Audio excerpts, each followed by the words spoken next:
At first, before Earth, there was above all the vacuum. Then came the young sun. He wasn't nice. It wasn't quiet. Burned like an open wound in the dark. Around him, dust and gas swirled. Small crabs bumped into the shadow. Each shot freed heat.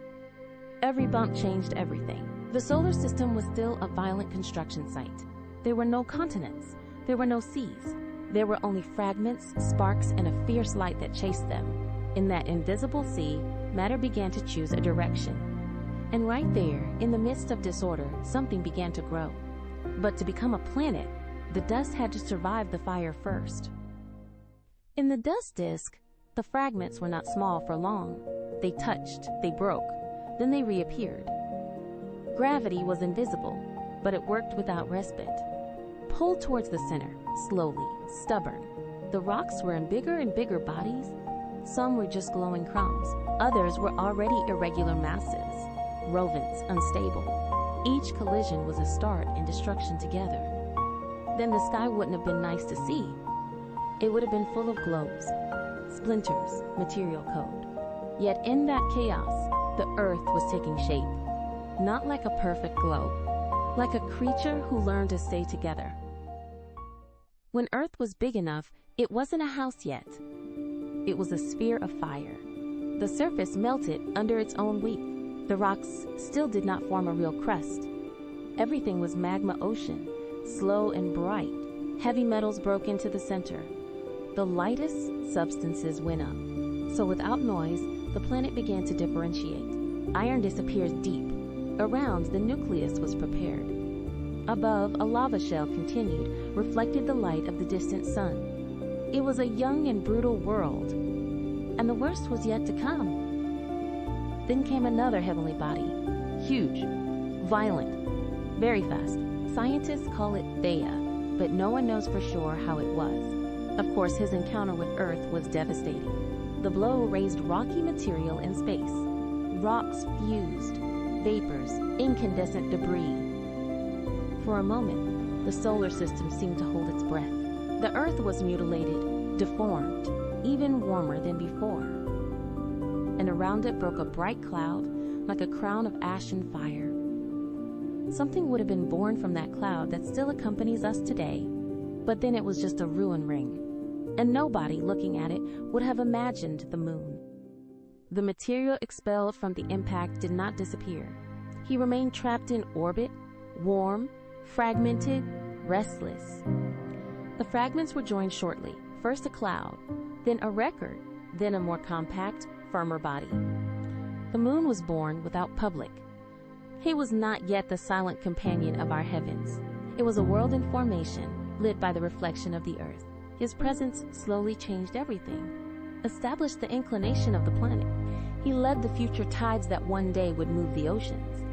And as he stepped away a little by little, a dance began billion years.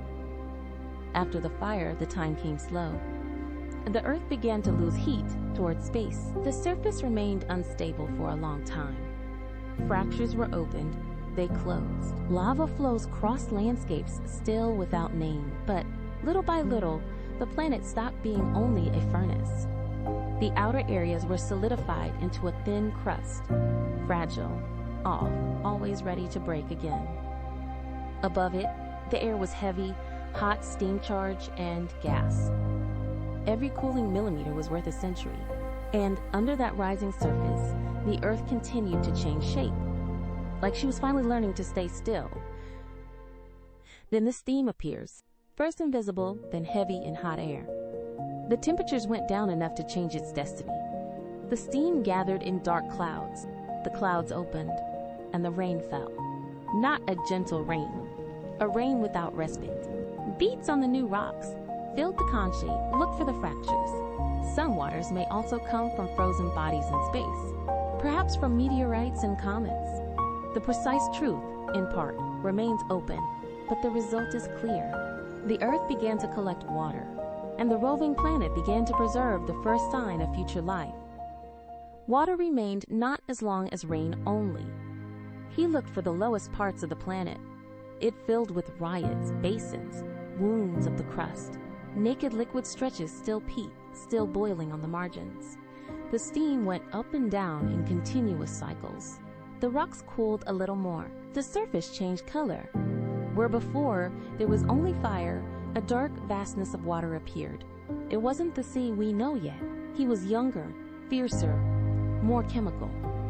But it was already ocean, and with him, Earth stopped being just a lava ball, began to become a habitable world.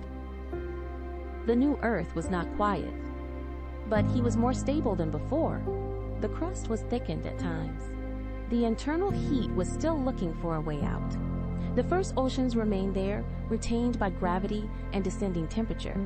The moon was watching the planet from afar. The tides began to write their secret rhythm. The sky was still mad.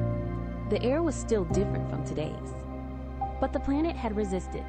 He had lost fire enough not to destroy himself. He had kept the water enough not to return dust.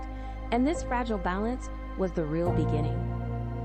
In this documentary, the following works and research institutions have been used as main historical sources: William K. Hartman, Moons and Planets; Stuart Ross Taylor, Planetary Science, Lunar Perspective; Stephen G. Morbath, Earth's Earliest History; John W. Valley, The Birth of a Planet; Richard M. Carlson, The Geochemical Record of the Hadean Earth; Stephen J. Moses, The Origin and Early Evolution of Earth; Alfred E. Ringwood, Origin of the Earth and Moon; Max Planck Institute for Solar System Research; Nature, Science, Proceedings of the National Academy of Sciences; Journal of Geophysical Research, Planets,